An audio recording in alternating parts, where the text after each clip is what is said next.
Want to be sure you're getting the most out of your retirement for all the years of your retirement?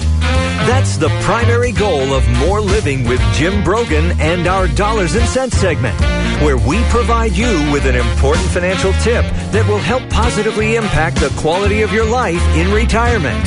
And now here's Jim with this week's Dollars and Cents tip. When you invest your life savings, are you trying to climb Mount Everest without an axe and without crampons on your boots? Those are those clips that help you clamp in the snow and ice as you climb Mount Everest. That's what most people do when they invest their life savings. In other words, they're investing without all the tools available to them that you really need in order to be effective when you invest.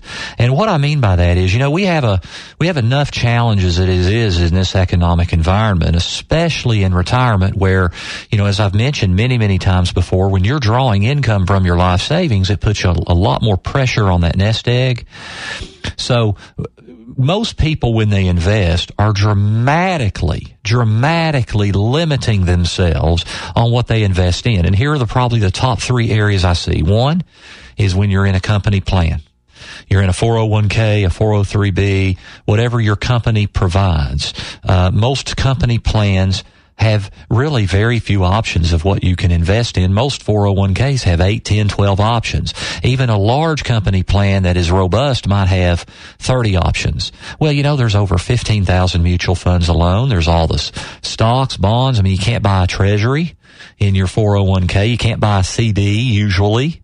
Okay, there are exceptions. There's a few open access 401ks that let you invest in all that stuff, but most, well over 95% that I've seen, probably 99%, do not. So what that means is the first chance you're allowed, you should consider rolling that company plan into a self-directed IRA or an IRA with an advisor that's at a no-load brokerage firm where there's no load, meaning there's no commissions to buy and sell things. You open yourself up to 98, 99% of everything that's out there. Why limit yourself when you invest your life savings? Because it is very limiting. And, mutual funds as a category are really hard to be effective with because most of them really are kind of mediocre or poor if you really look at the expense ratios they have and really how they perform over time compared to the risk that they take. So, the first chance you get, that is the nature of company plans. If you're a younger worker, you're probably not going to be able to do anything with that while you're at that company.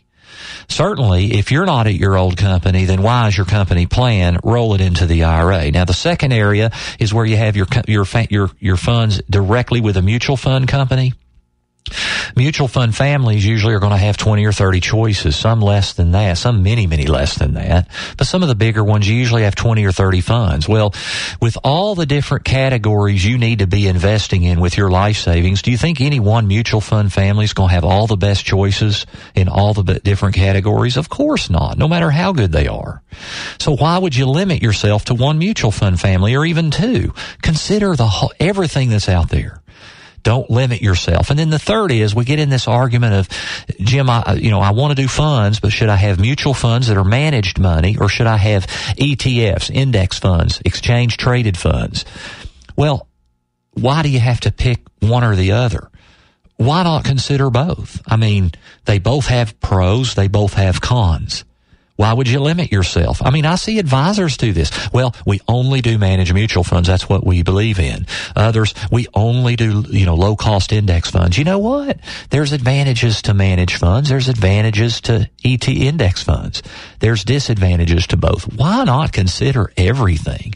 Why on earth would you want to limit yourself in what you buy? So that's my dollars and cents tip. If you're going to be climbing a mountain, you need all the tools at your disposal so you don't fall down that mountain. And that's our Dollars and Cents segment for this week. You can find this week's Dollars and Cents segment and others by visiting BroganFinancial.com.